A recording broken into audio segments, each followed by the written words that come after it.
और आप जिंदगी में ढेर सारा पैसा बनाना चाहते हैं, अपनी फाइनेंशियल कंडीशन को बहुत अच्छे से मेंटेन करना चाहते हैं, तो ये वीडियो बहुत ही ज़्यादा क्रूशियल होने वाली है आप लोगों के लिए। क्योंकि इस वीडियो के अंदर मैं आपको 6 ऐसे टिप्स दूंगा जो आपकी ज़िंदगी को चेंज कर सकते हैं। आपको एक ऐसा पाथ दिखाऊंगा जिसके चलते अगर आप उस पर 50% भी अमल करते हो तो एटलीस्ट आप अपने आप को उस गुर्बत से निकाल सकते हो जिसकी 90% हमारी आवाम जो है वो शिकार है। तो ये कौन से 6 टिप्स हैं और ये कौन सी अहम बातें, ये मैं अपनी ऑब्जर्वेशन की बेस पे नहीं बताने वाला बल्कि नॉलेज की बेस पे बताने वाला हूँ। ऑब्जर्वेशन वो होती है जो आप खुद से अपने लाइफ एक्सपीरियंस से चीज़ों को डिस्कस करते हो। नॉलेज वो होता है जो आपने कहीं से सीखा हो। तो मैंने ऐसी 5-6 फाइनेंशियल बुक्स पढ़ी हैं, ऑलमोस्ट 100 टॉक्स बिलियनर्स की देखी हैं, जिसके चलते मैं जो कंक्लूड करने वाला हूँ इस वीडियो के अंदर, ये डेफिनेटली आपके लिए बहुत ज्यादा हेल्पफुल होगा। लेकिन उससे पहले अगर आप लोगों ने अभी तक पीके लग्जरीज वेबसाइट को विजिट नहीं किया, जहां पर दुनिया के बेहतरीन लग्जरी डेकोर आपको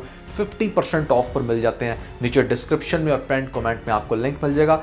अभी जाएं, अपनी मर्जी का डेकोर या कोई भी आइटम खरीदने के बाद हमें अपना फीडबैक देना मत भूलिएगा। PK Luxus. We don't sell crap. सो जो पहली और मेन रीजन है जिसकी वजह से आप कभी भी अमीर नहीं हो पाते, या जिसको अगर आप अमल करते हो तो आपको अमीर बनने से कोई रोक नहीं सकता, दैट इज के आपने 30 इयर्स के बाद जॉब नहीं करनी। यस, बिल्कुल आपने सही सुना। अगर आपकी उम्र 30 साल से ऊपर हो चुकी है और आप आज भी जॉब कर रहे हो, पे चेक के ऊपर हो, तो देर आर 80% चांस कि आपको शायद लाइफ के अंदर वो सक्सेस ना मिल सके जो आप डिजायर कर रहे हो। मतलब अगर आपने कोई मीडियोकर लाइफ गुजारनी है तो फिर दैट्स टोटली फाइन। लेकिन अगर आप चाहते हो कि आपने रिच होना है, आपने जिंदगी में कुछ बड़ा करना है, तो दैट इज वेरी इंपॉर्टेंट कि आप 30 इयर्स के बाद अपना कुछ भी स्टार्ट करने की कोशिश करो। अब जरूरी नहीं है कि जो लोग 31, 32 या 34 साल के हो चुके हैं वो कहें कि भैया हमने तो थ्रेशोल्ड 4 साल पहले ही क्रॉस कर लिया था, चलो बस छोड़ो अब काम ही करते हैं, ये जो जॉब करने लग रहे हैं। ऐसा नहीं है। आप आज से ही स्टॉप कर लो, ऑलरेडी लेट हो चुके हो, बट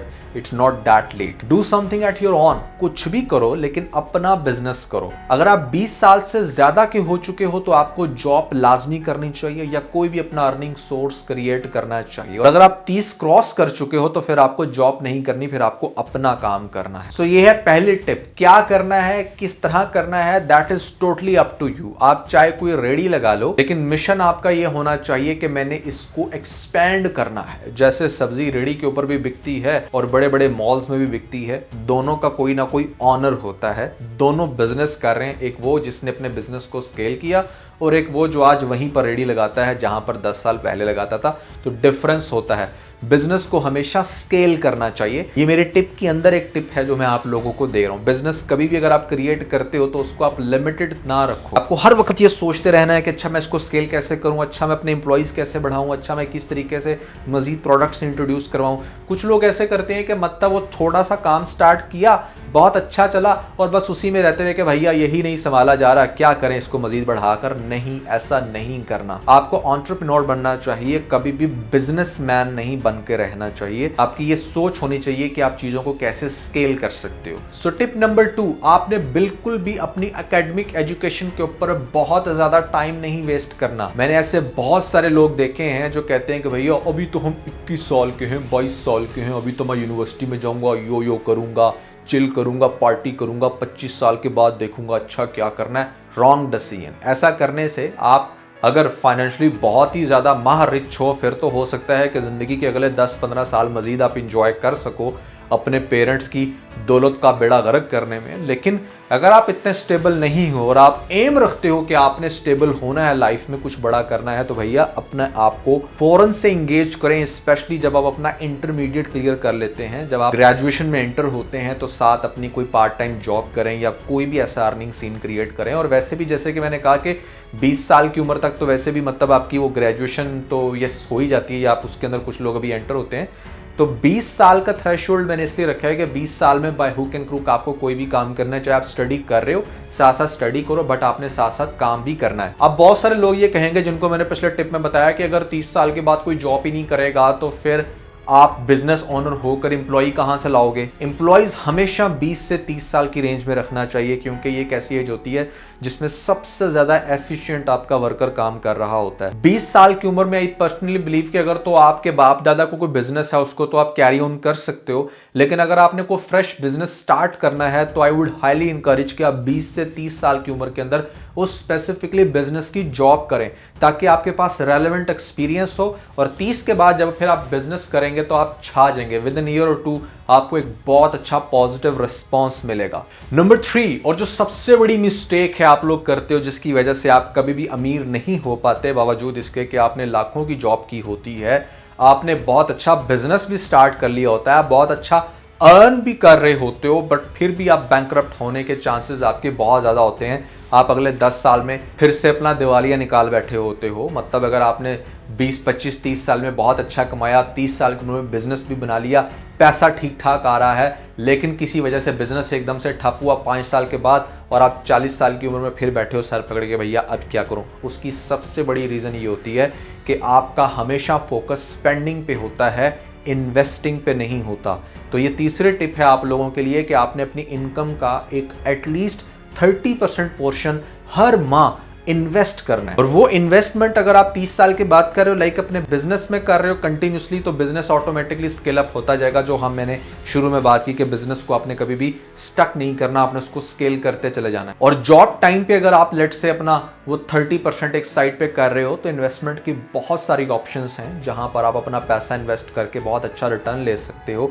आप उन कंपनीज के शेयर खरीद सकते हो जिनकी बहुत अच्छी आपको ग्रोथ मिल रही है। आप 4-5 साल पैसा जमा करके कोई एक पैटी बिजनेस खोल सकते हो। पैटी बिजनेस कौन से होते हैं? जैसे कहीं पर किसी जगह पर एक छोटा सा बर्गर शवारमे का स्टॉल लगा लिया और अपने किसी एम्प्लॉय को वहां पे रख लिया 8,000 सैलरी पे कि चल भाई तू ये चला, मुझे तूने इसका इतना प्रॉफिट देना है। किसी मॉल के अंदर आपने कोई 2-4 लाख रुपए की वीडियो गेम का स्टॉल लगा लिया, वहां पर अब आपका वो भी बिजनेस चल रहा है। तो ये छोटे छोटे जो पैटी बिजनेस होते हैं, आप इस तरह से इन्वेस्ट कर सकते हो अपने पैसे को, जिससे आपको एक बिजनेस की नो हो भी होती है आपका एक्चुअल बिजनेस स्टार्ट करने में, और आपको खास तौर पे एक बहुत अच्छी आपकी इन्वेस्टमेंट बन जाती है। तो जो फोर्थ टिप है मेरे पास आपकी, वो ये कि आपने अपनी पैसिव इनकम नहीं बनाई या फिर आप उसका टारगेट ही नहीं करके बैठे हुए। पैसिव इनकम वो होती है कि जो आप सो भी रहे हो तो आपको पैसा दे रही हो। जैसे फॉर एग्जांपल यूट्यूब की अर्निंग बहुत हद तक पैसिव इनकम है, क्योंकि यहाँ पर बहुत देर तक भी अगर हम वीडियोस ना बनाएं तो हमारी प्रीवियस वीडियोस हमें कमा कर दे रही होती हैं।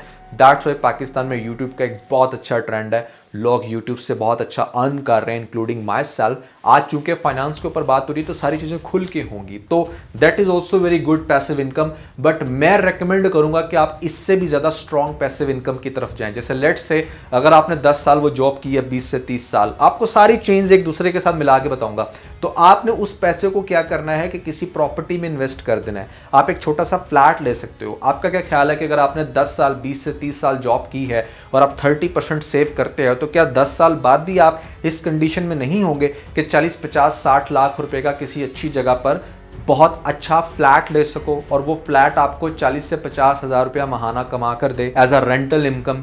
तो वो जो इनकम होगी वो आपकी पैसिव इनकम होगी, वो आपको फाइनेंशियली स्टेबल करती चली जाएगी और आपको पता भी नहीं चलेगा। और अगर आप उस पैसिव इनकम को फर्दर पैसिव इनकम के अंदर ही इन्वेस्ट करोगे, जैसे लेट्स से महीने का 50,000 जो आ रहा है उसको भी जमा कर रहे हो और जो बिजनेस से भी कमा रहे हो उसका 30%, तो कलेक्टिवली आप एक और प्रॉपर्टी ले रहे हो, फिर 2 साल के बाद एक और प्रॉपर्टी ले रहे हो, तो 40 साल की उम्र तक अगर आपका बिजनेस ठप भी हो जाता है, वो ट्रेडिशन खत्म भी हो जाता है जिस चीज से रिलेटेड आपने काम शुरू किया था, तो आपके पैसिव इनकम के स्ट्रीम्स इतने ज़्यादा होंगे कि आपको महीने की अच्छी खासी इनकम घर में आएगी।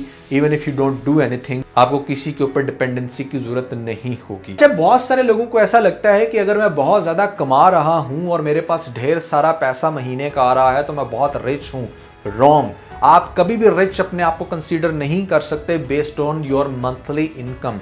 आप अपने आप को रिच कंसीडर करते हो अपनी नेटवर्थ के ऊपर कि आपने टोटल एसेट्स कितने बनाए हुए हैं। जैसे लेट से अगर एक इंसान की महाना इनकम 5 लाख रुपया है और उस 5 लाख को उसने हमेशा से कुछ इस तरह से खर्च किया कि एक बहुत अच्छी महंगी गाड़ी ले ली, बहुत महंगा उसने घर ले लिया और उसके पास कोई पैसिव इनकम नहीं है, बाकी पैसों से वो कभी गुची का सामान ले रहा है और कभी यहाँ पर रोलेक्स की घड़ी पहन रहा है, तो वो कभी भी अमीर नहीं होगा। क्योंकि ये जितनी भी सारी चीजें उसने बनाई है ना, ये एक झटके में नीचे डाउनवर्ड आ सकती हैं अगर आपने अपनी इनकम को कहीं इन्वेस्ट नहीं किया होगा। सो आपको पहले अपनी इनकम को कहीं इन्वेस्ट करना है, उस इन्वेस्टमेंट से जो इनकम आ रही है उससे चाहे फिर आप रोल्स रॉयल ले लो, वो आपके अपने ऊपर डिपेंड करता है। बट अगर आपने अपनी डायरेक्ट इनकम से होंडा सिविक ले ली है, आईफोन प्रो मैक्स ले लिया है आपने 15 या 16 जो भी अब आ रहा होगा नंबर, मुझे तो खैर पता भी नहीं है, तो आप गरीब हो। ये देखें, ये मेरे पास सेल फोन है सैमसंग का, ये इस टाइम 1.5 लाख रुपए का, जब मैंने लिया था तब ये 70,000 का था। मैं अगर चाहूं तो मैं हर महीने आईफोन का लेटेस्ट मॉडल ले सकता हूं, बट नहीं लेता। मैं वो सारा का सारा पैसा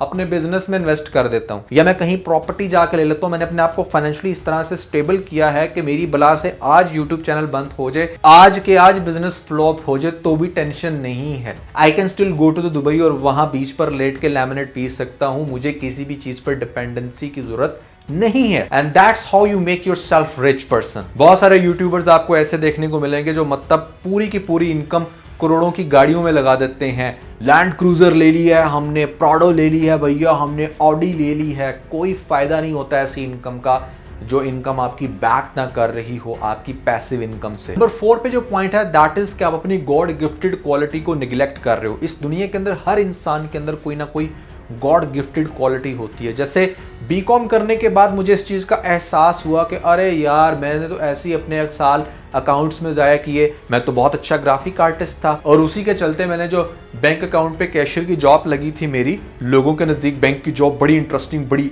कमाल की होती है, मैंने वो उस दौर में छोड़ी 40,000 रुपए की नौकरी और 25,000 रुपए की ग्राफिक आर्टिस्ट की जॉब स्टार्ट की।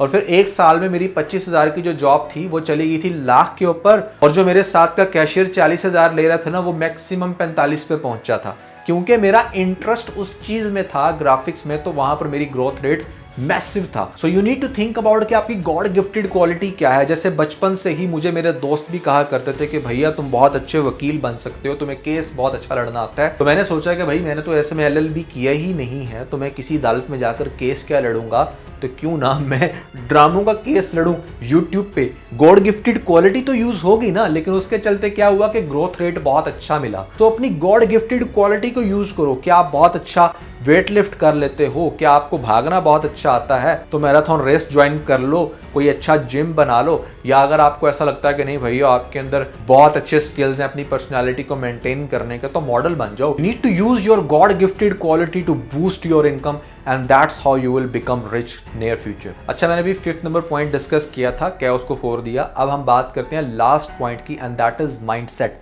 आपका माइंडसेट रिच होना चाहिए, दैट इज वेरी इंपॉर्टेंट। एक अमीर इंसान अमीर तब बनता है जब उसका माइंडसेट रिच होता है। माइंडसेट रिच होने से मुराद ये है कि आपके अंदर वो क्वालिटी होनी चाहिए कि आप बड़े से बड़ा रिस्क ले सको, आप एक्शन ले सको। एक पुअर माइंडसेट का बंदा, जो गरीब माइंडसेट का बंदा होता है, वो कभी भी बड़े रिस्क नहीं लेता। वो हर वक्त बेचारा डरता ही रहता है कि पता नहीं अगर मैंने ये काम कर लिया, यहाँ पर 20-25 लाख रुपया लगा दिया, तो उसके बाद मैं तो फाकों में पड़ जाऊंगा, मेरे पास तो खाने के पैसे नहीं होंगे, मेरी फैमिली तो शायद गुर्बत से मर जाएगी।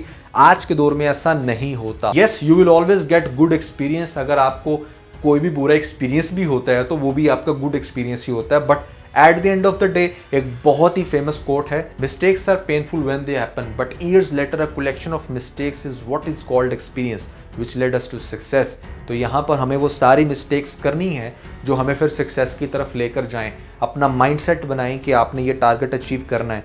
कुछ लोगों के नज़दीक अमीर होना सिर्फ एक झोंपड़ी से निकल के एक अच्छे घर तक का सफ़र होता है, और कुछ लोगों का सफ़र अच्छे घर से लेकर मेंशन तक का होता है। तो you need to define your target, आपको पता होना चाहिए, और फिर आपने उसके चलते अपना गोल सेट करना है और फिर उसको अचीव करने की अपनी भरपूर कोशिश करनी है।